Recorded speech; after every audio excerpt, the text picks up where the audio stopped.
Assalamualaikum warahmatullahi wabarakatuh. Perkenalkan, nama saya Dwi Setianingsih dengan NIM 28921500153, mata kuliah Perekonomian Indonesia dengan dosen pengampu Bapak Imhar SEMM, Fakultas Ekonomi Bisnis Prodi Manajemen. Di sini saya akan mempresentasikan perekonomian Indonesia yang berjudul Daya Saing dan Liberalisasi Perdagangan Internasional. Daya saing. Daya saing menyangkut arti elemen produktivitas, efisiensi, dan profitabilitas.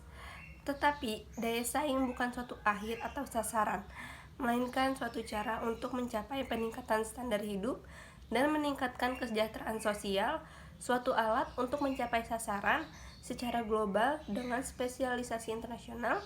Daya saing memberikan basis bagi peningkatan penghasilan masyarakat secara non-inflasional. Pembagian daya saing. A. Daya saing ekonomi. Daya saing ekonomi itu konsep yang cukup rumit.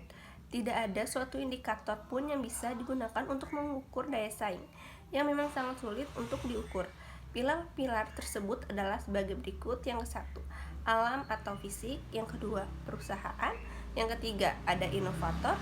Yang keempat, ada pemerintah. Dan yang kelima, ada masyarakat. B. Daya saing perusahaan dengan memakai konsep daya saing Mandekaka 2002, membuat suatu model konseptual untuk menghubungkan karakteristik dari manajer atau pemilik perusahaan dan kinerja perusahaan tersebut dalam jangka panjang.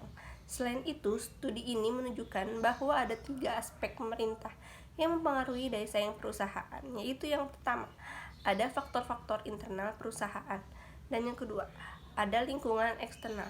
Yang ketiga, ada pengaruh dari pengusaha atau pemilik usaha.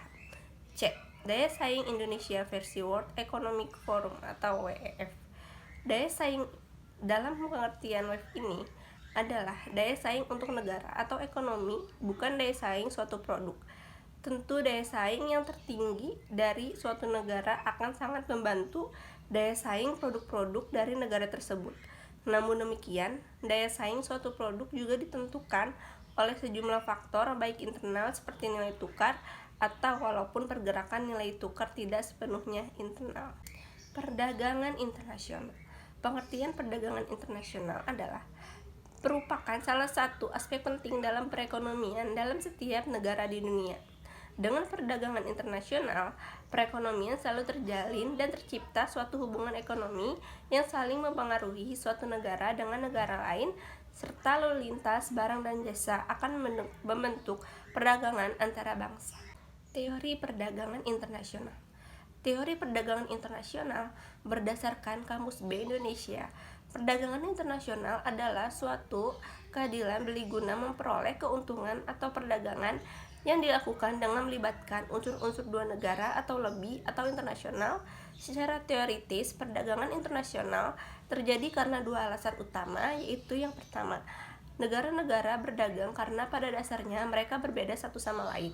Yang kedua, negara-negara melakukan perdagangan dengan tujuan mencapai skala ekonomi atau economics of scale dalam produksi.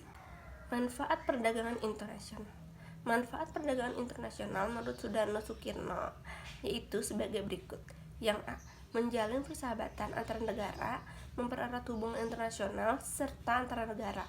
Karena biasanya perusahaan besar di suatu negara akan memperkerjakan warga negara asing, maka dengan itu dapat mempererat hubungan negara. B. Memperoleh barang yang tidak dapat diproduksi di negara sendiri.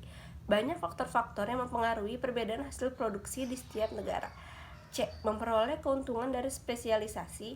Sebab utama kegiatan perdagangan luar negeri adalah untuk memperoleh keuntungan yang mewujudkan oleh spesialisasi, walaupun suatu negara dapat memproduksi suatu barang yang sama jenisnya dengan yang diproduksi oleh negara lain. Sekian presentasi saya mengenai daya saing dan liberalisasi perdagangan internasional. Wassalamualaikum warahmatullahi wabarakatuh.